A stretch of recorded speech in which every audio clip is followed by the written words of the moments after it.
Hello students, myself Dr. Deepmala, Assistant Professor, MNN College, Yamunanagar. Today's presentation topic is Statics. Statics में आज मैं chapter 1 cover करूंगी जो है forces acting at a point. अब statics का जो सब्जेक्ट है वो पढ़ने से पहले स्टैटिक्स है क्या? Statics branch of mechanics which deals with action of forces on solid body at rest. Solid bodies at rest. It means हमारी जो स्टैटिक्स है हमारी क्या है, वो स्टडी है जो हम किस पे करते हैं, सॉलिड बॉडीज पे. सॉलिड बॉडीज पे जब फोर्सेस तो लग रहे हैं बट फिर भी वो क्या है, रेस्ट. तो इसमें क्या होता है, सॉलिड बॉडीज या तो रेस्ट कह लो या फिर इक्विलिब्रियम में कह लो under action of forces. The study which deals with this branch of mechanics is called statics. So clear है. अब स्टैटिक्स के बाद चैप्टर 1 जो मैं आपको करवाऊंगी उसमें कुछ छोटी छोटी डेफिनेशंस हैं जो हमें आनी चाहिए उसे करने से पहले. तो फर्स्ट जो डेफिनेशन रहेगी वो है particle. What is a particle?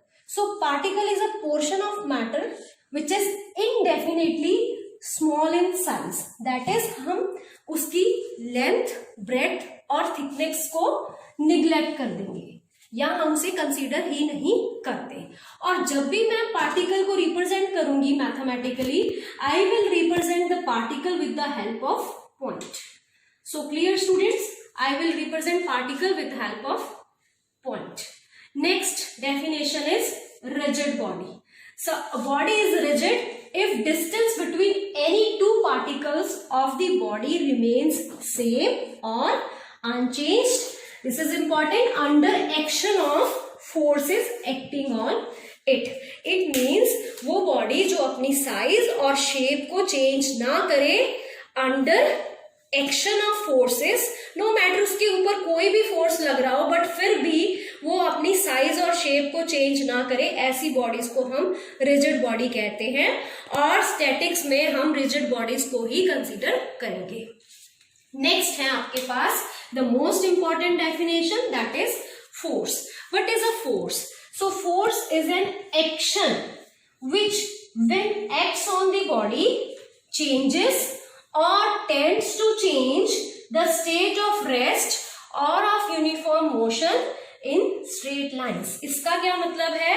Force एक एक्शन है जो which when acts on body, जो बॉडी की स्टेट ऑफ पोजीशन को चेंज कर देता है. अगर बॉडी रेस्ट में है तो वो मोशन में आ जाएगी और अगर मोशन में है तो वो रेस्ट पे चली जाएगी. और दूसरी चीज मैंने लिखी है टेंड्स टू चेंज, मीन्स या तो वो चेंज ही कर देगा या फिर टेंड करेगा चेंज करने क्या, उसकी स्टेट ऑफ रेस्ट. और यहाँ पे स्टैटिक्स में हम टेंड्स टू चेंज वाली कंडीशन लेंगे, means the force tend to change the state of rest और uniform motion in the straight line. This is very important, या तो वो चेंज करेगा या टेंड्स टू चेंज. नेक्स्ट जो हमारा रहेगा टॉपिक वो इसमें रहेगा how to represent a force. Represent students, to represent a force we need 3 quantities, that is first is its magnitude, second is direction and third is point of application. So to represent a force we need magnitude, direction as well as point of application. For example, I will represent, अब हमने force को represent कैसे करना है statics में, क्योंकि जो straight with the help of straight lines. अब स्ट्रेट लाइन की हेल्प से क्यों? क्योंकि स्ट्रेट लाइंस की मैग्नीट्यूड भी होती है और डायरेक्शन भी होती है. सो अगर मैं रिप्रेजेंट करूं किसी फोर्स F को जिसका मैग्नीट्यूड PQ है तो मैं कैसे रिप्रेजेंट करूंगी उसको? With the help of straight line. जो स्ट्रेट लाइन होगी उसकी जो लेंथ होगी वो exactly equal to magnitude of the force. So जो मैग्नीट्यूड होगा ना फोर्स का वही उस स्ट्रेट लाइन की लेंथ होगी. सो मैग्नीट्यूड PQ है, so length of this line is PQ. Direction is from P to Q, this is the direction and point of application is P. So clear है, we will always represent force with the help of straight line, the magnitude of the force and length of the straight line always equal to represent a force. और अगर मैं Q पे लिखती हूँ, it represent opposite direction, that is from Q to P. The force is acting from Q to P. और अगर मैं P to Q लिखती हूँ, P is the point of application, it is acting from P to Q. अब chapter start, forces acting at a point, जो मैंने आपको starting में कहा था कि मैंने ये चैप्टर करवाना है, forces acting at a point, the very first chapter. इसमें हमने करना क्या है, we have to find the resultant of forces acting on the body. अब रिजल्टेंट ऑफ फोर्सेस दो भी हो सकते हैं, तीन भी हो सकते हैं, तीन से ज्यादा भी हो सकते हैं। How to find the resultant, this is all about in this chapter, to find the resultant of forces acting on the point. अब फोर्सेस, अब रिजल्टेंट क्या है, पहले तो व्हाट इज रिजल्टेंट, कि रिजल्टेंट निकालने से पहले हमें उसकी डेफिनेशन क्लियर होनी चाहिए कि रिजल्टेंट होता क्या है। सो रिजल्टेंट के लिए suppose you have a body and you have these forces are acting on it. So ये बहुत सारे फोर्सेस इसके ऊपर एक्ट कर रहे हैं, तो जब ये फोर्सेस इस बॉडी के ऊपर एक्ट करेंगे तो ये इसके ऊपर कुछ इफेक्ट प्रोड्यूस करेंगे बॉडी के ऊपर। तो जो इफेक्ट ये इसके ऊपर प्रोड्यूस कर रहे हैं, और सपोज हम कोई एक सिंगल फोर्स निकाल लें R, कोई एक सिंगल फोर्स ऐसा हो R जो इस बॉडी के ऊपर वही सेम इफेक्ट प्रोड्यूस करे जो ये सारे फोर्सेस मिलके प्रोड्यूस कर रहे हैं इस बॉडी के ऊपर, then this single force is equal to resultant of all these forces. So it is clear what is resultant of forces. अगर ये सारे फोर्सेस किसी बॉडी पे एक्ट करें और कोई इफेक्ट प्रोड्यूस करते हैं इस बॉडी के ऊपर, और कोई सिंगल फोर्स भी वही सेम इफेक्ट प्रोड्यूस करे जो इन सब फोर्सेस ने मिलकर इस बॉडी के ऊपर इफेक्ट प्रोड्यूस किया, तब हम इस सिंगल फोर्स को क्या नाम दे देते हैं, resultant of all these forces. Next, अब रिजल्टेंट की बात कर ली, नेक्स्ट है components. So what R component, ये जो गिवन फोर्सेस है ना, all these forces are called components of this resultant force R. So I think I am clear about resultant as well as components of the resultant. Students, now when two forces are acting at a point, the resultant is given by parallelogram law of forces. Now what is parallelogram law of forces? If two forces are acting at a point और वो इस तरह से act करें such that they are represented in magnitude and direction by two adjacent sides of the parallelogram, then the resultant is represented by the diagonal of the parallelogram through that point. अब इसको अगर हम समझाएं कि अगर आपके पास कोई भी दो फोर्सेस हैं जो एक पॉइंट पे एक्ट कर रहे हैं, लेट अस से दिस इज पॉइंट O और एक फोर्स है P ऑफ एक फोर्स है of magnitude P, let us से OA लेंथ, और एक है force Q acting along OB। Now let us complete this parallelogram. अब पैरेललोग्राम कंप्लीट करेंगे, ऑपोजिट और इक्वल साइड्स क्या होती हैं, ऑपोजिट साइड्स पैरेललोग्राम की इक्वल और parallel. So if this is Q, this is also Q, this is P, this is also P. So this is parallelogram OACB. अब जो forces हैं वो P और Q, they are represented by magnitude and direction by two adjacent sides of this parallelogram. Therefore, by parallelogram law of forces, the resultant of these two forces is always given by the diagonal OC. Let us say this resultant is R. So clear?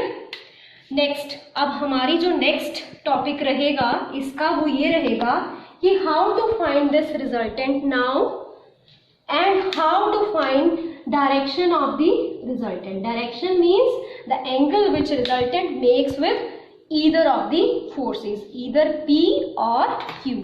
So अब हमारी job क्या रहेगी, R निकालना, resultant of these two forces using parallelogram law of forces and the direction of resultant.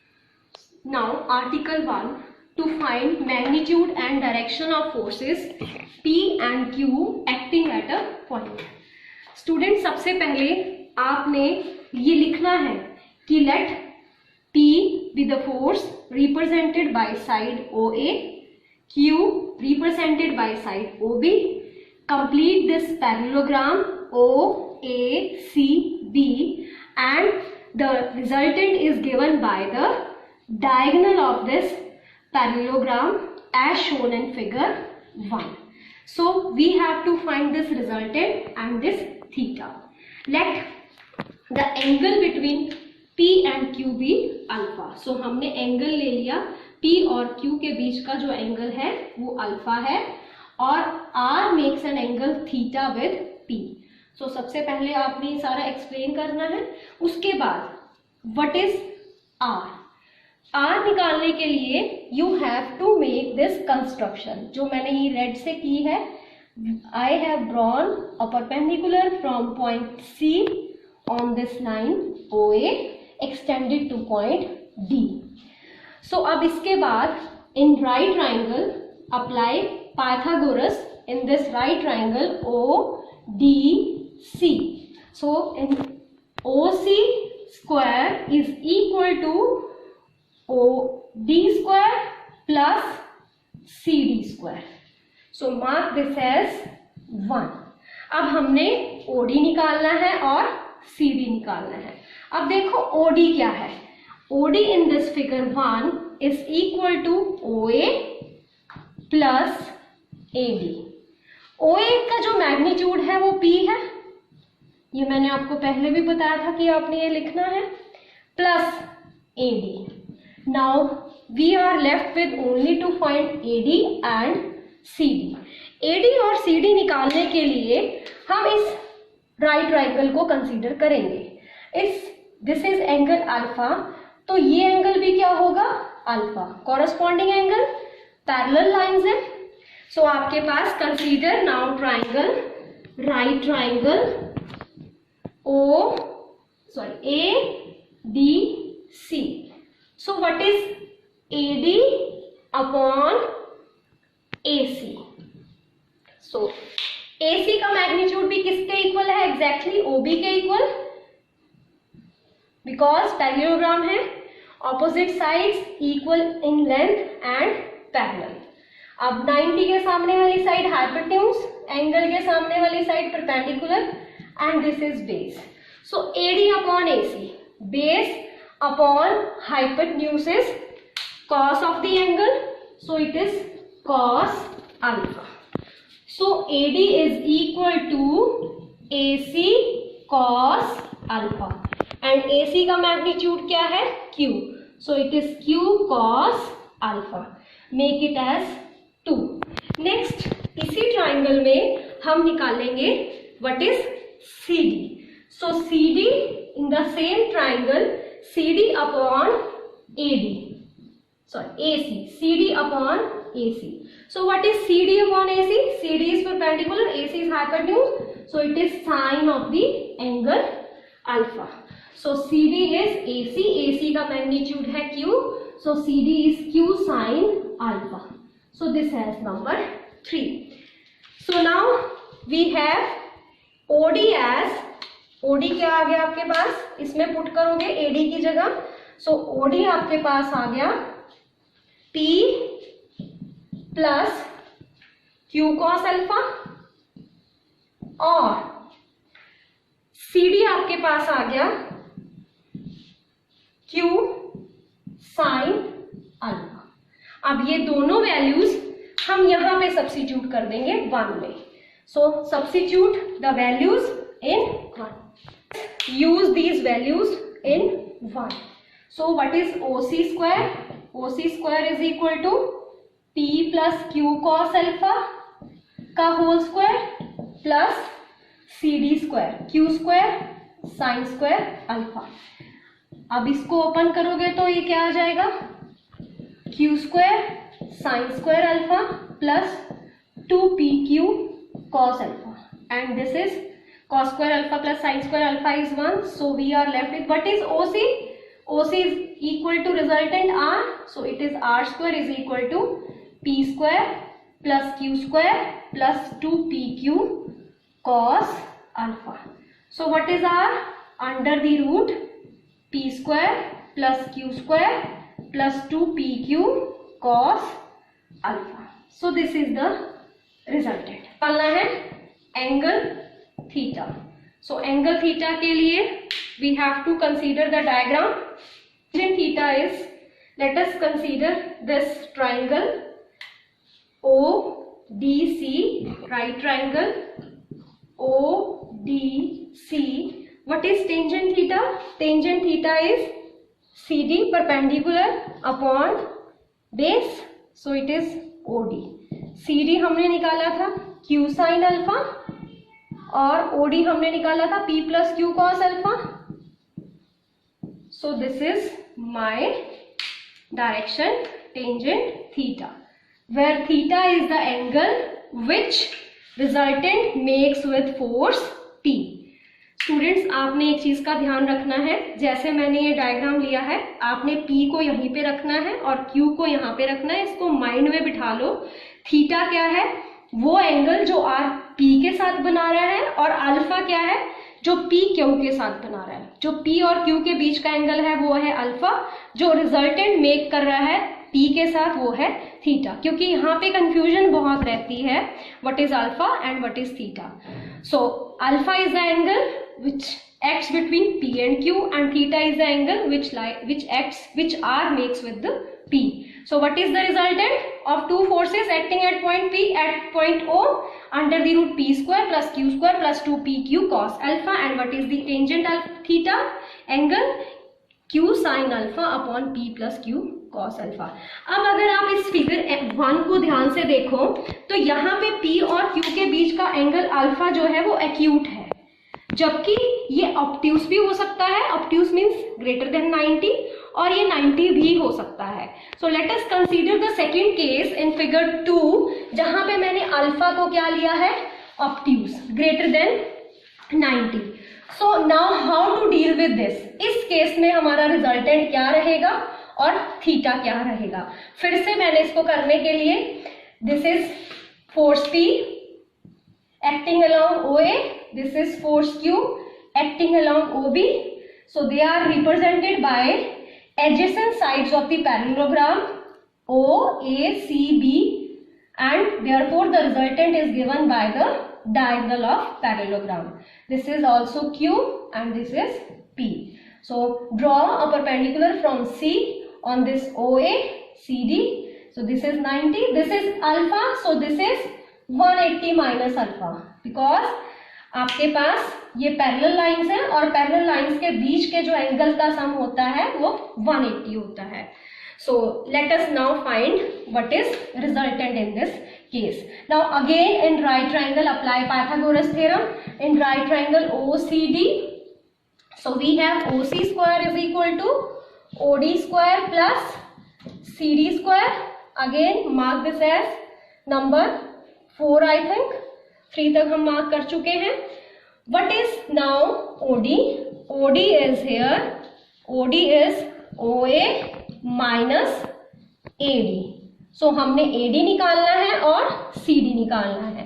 OA का magnitude हमें P दिया हुआ है. It is P minus AD. So let this is 5. So फिर से हमने AD और CD इस राइट ट्राइंगल से निकालना है. So consider right triangle CDA. So again 90 के सामने वाली साइड हाइपोटेन्यूज, एंगल के सामने वाली साइड परपेंडिकुलर, और ये base. So what is CD upon AC? What is CD upon AC?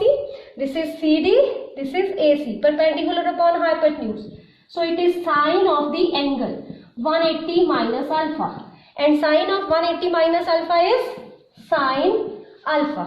So CD is, AC का मैग्नीट्यूड Q है, Q sin alpha. नंबर 6. अब हमने निकालना है AD. इसी ट्राइंगल में CDA में what is AD? AD upon AC. AD upon AC is, AD is the base, AC is hypotenuse, so it is cos of 180 minus alpha. So cos of 180 minus alpha is minus cos alpha.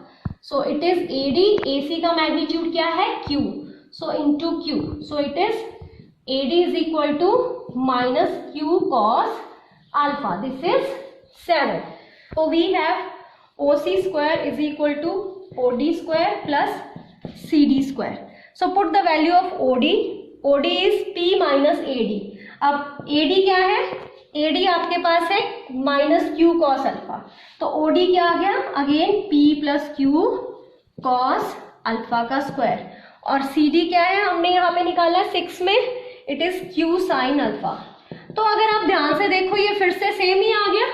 सो जब आप इसको solve करोगे OC resultant के equal है R square, and this will become R square plus P square plus Q square plus 2PQ cos alpha, where alpha is angle between P and Q. Next we want to find the direction, that is tangent theta. Light load तो ठीक है. So tangent we want to find now tangent theta. So tangent theta हम फिर से triangle consider करो, ODC in right triangle ODC. What is tangent theta? Perpendicular is CD upon OD. So what is CD?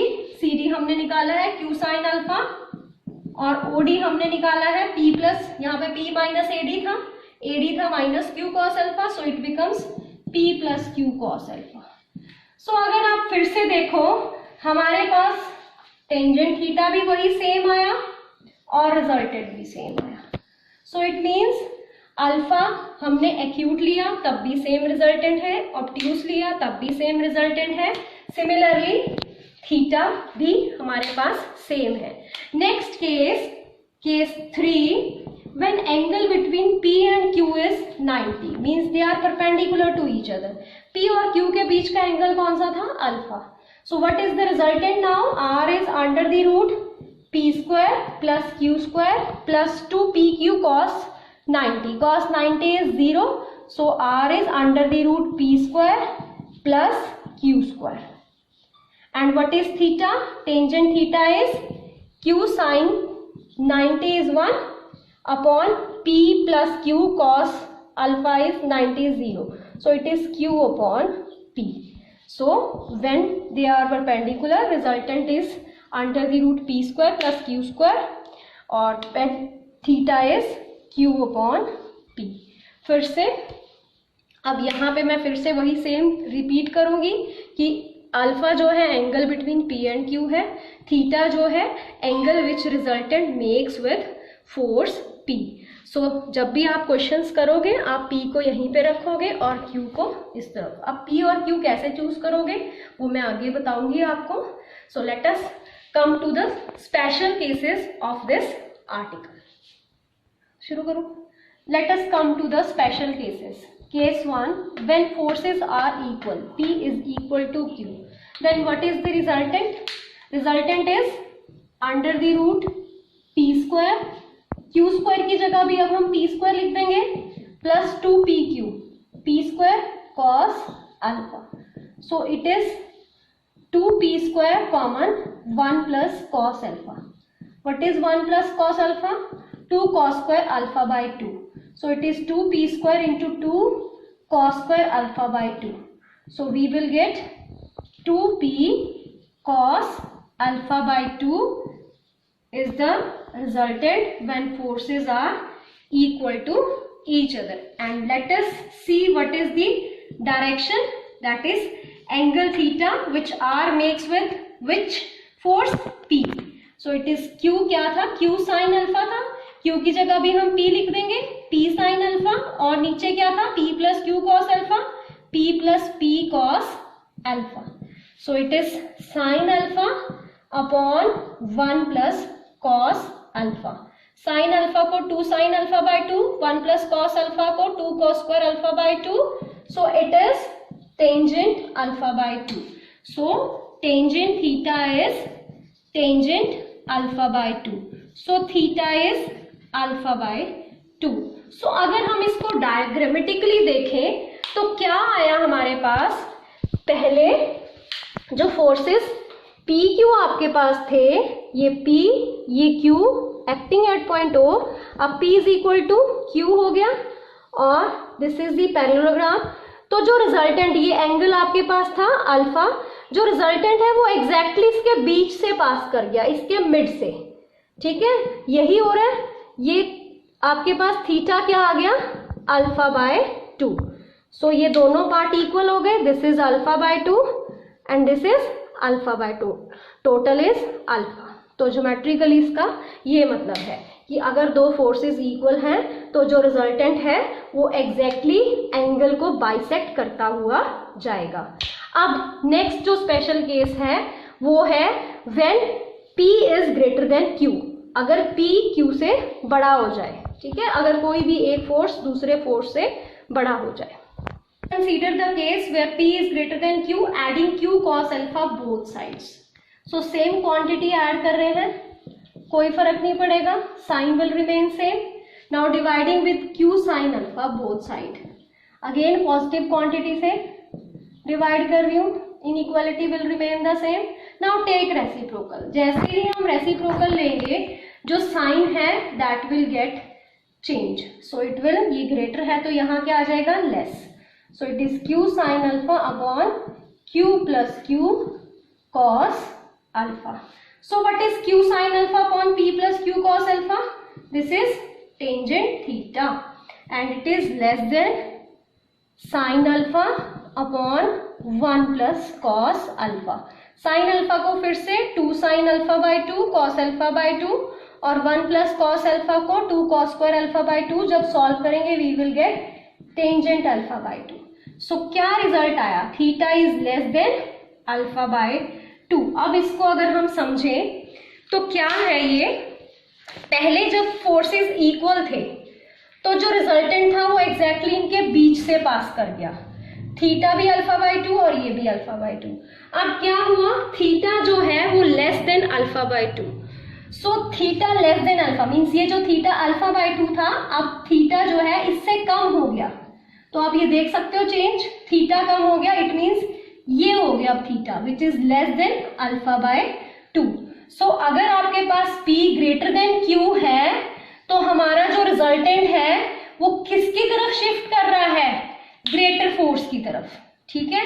सो इसको हमेशा आपने याद रखना है, जब भी P ग्रेटर देन Q होगा तो हमारा रिजल्टेंट किसकी तरफ आएगा, tends towards the greater force. जब भी आप क्वेश्चन करोगे, न्यूमेरिकल करोगे, ग्रेटर फोर्स आपने P ले लेना है, उसको इस साइड रख लेना और Q इस साइड रख लेना, उससे आप सारा वही सेम रखना। Angle between P and Q is alpha, angle which R makes with P is the theta. So next last case of this is what is R maximum. R maximum means resultant की maximum value क्या होगी। Resultant है क्या हमारे पास, resultant is under the root P square plus Q square plus 2PQ cos alpha. So resultant is maximum for maximum value of this alpha. Cos alpha की maximum value क्या होती है, 1. So cos alpha की जब हम maximum value लेंगे 1 तो ये R भी क्या हो जाएगा, maximum. So it is under the root P square plus Q square plus 2PQ. So it is under the root P plus Q का whole square which is P plus Q, R maximum. Similarly R minimum आप निकाल सकते हो for minimum value of cos alpha which is -1. So यहाँ minus आ जाएगा, P square plus Q square minus 2PQ.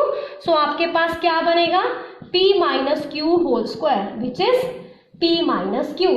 So आप देख सकते हो R की maximum value P plus Q, R की minimum value P minus Q।